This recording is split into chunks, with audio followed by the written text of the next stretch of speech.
they get this impression, and one of the people spoke up and said, I think it was a lady, she said, I think the Lord is saying that God is going to start a ministry in Woodland, a college ministry in Woodland that will then go to Davis, that will then affect Yolo County and then Sacramento, and then California and the rest of the world. In the summer of 1991, Davis was the very first campus we walked on.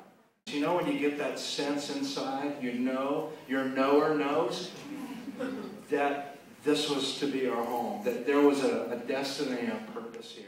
God, how could I ever share the gospel with someone so smart as a UC Davis college student?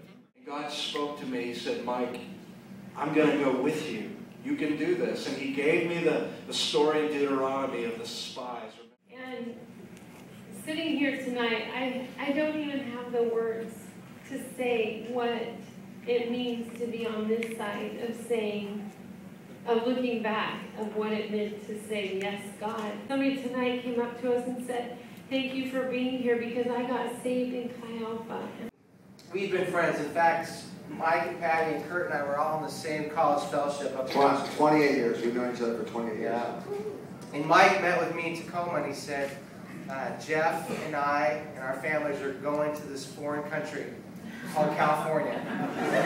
And we want you to join us. And I said, you know what, I'm busy, I got stuff going on in Washington. He said, I really want you to pray about coming and joining us. And he was selling used Subarus. Yeah. When I was in college, our campus pastor is a guy named Michael Mowry, who's actually all of you guys came from Michael Mowry, whether you really know it or not. That's right. He was the one who put the plug into all of us to do missions.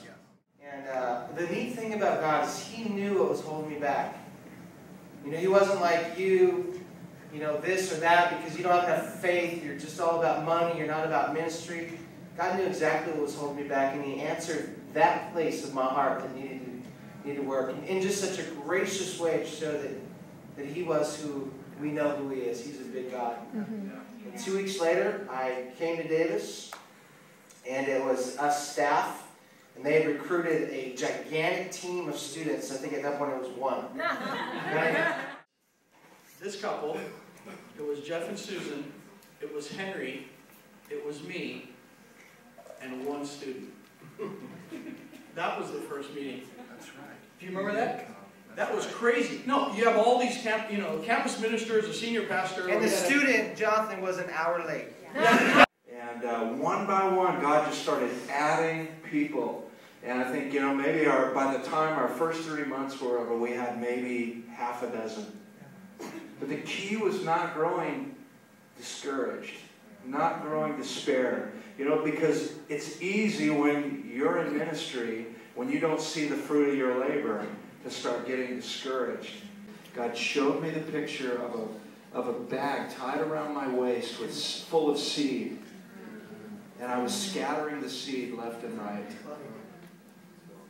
And God said specifically, I'll never forget this, he said, Mike, he said, I called you to just preach Christ.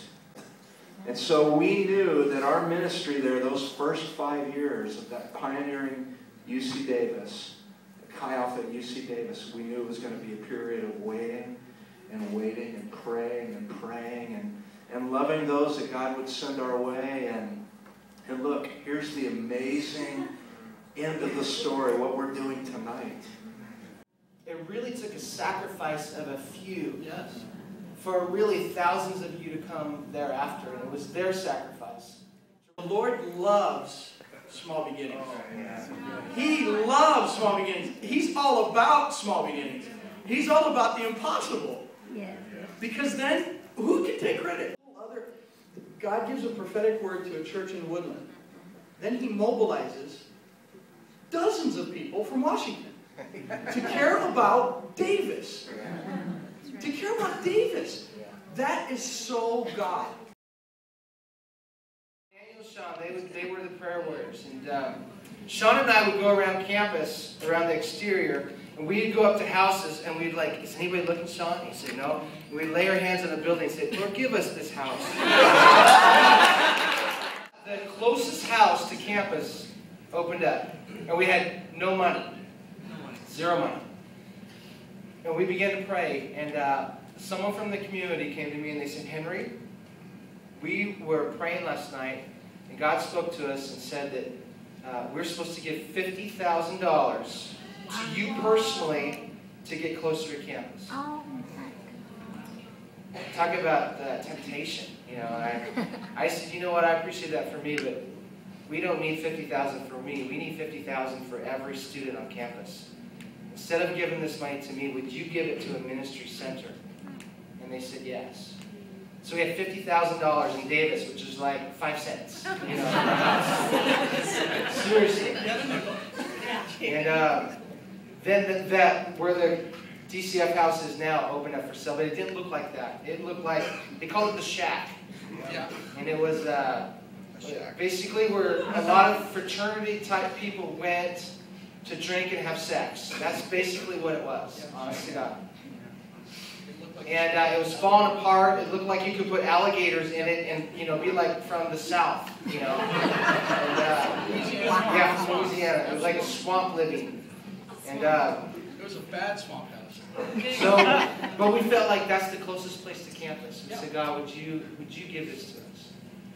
And this couple had them come and, to this location and pray. And they said this is amazing. They said, we're not a very wealthy people. They were in their mid to late 30s. They said, we want to give our entire life savings to this ministry. And they wrote a check for the whole cost of the ministry center, which is $249,000. And they put it in our name. And they said, you do this for Jesus and let students come here every day. And they said, you just pay us back when you can. If you could pay us $2,000 a month, great.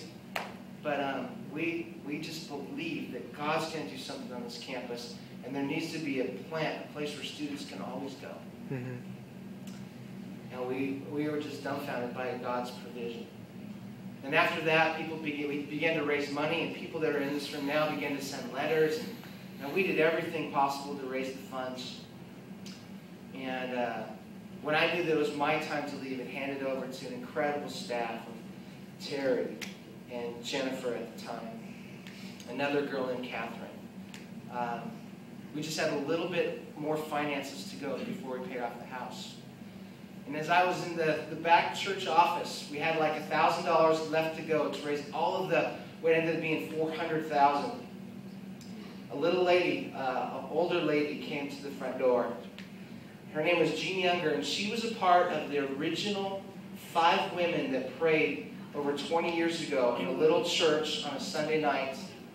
And she had prayed for years that God would honor that prayer, that God would use Woodland Assembly to raise up a ministry in Davis that would affect UC Davis, Yolo County, Sacramento, California, and the rest of the world. Wow. She was a part of that original prayer meeting. And she knocks on the door, and she has coin purses and dollar bills and paper bags just of coins and money. And she says, I hope I'm not too late. But here's the last $800, and that put us over the edge on the very last day. So God did in a prayer meeting with her comes to a full completion by this woman bringing all these funds to pay off the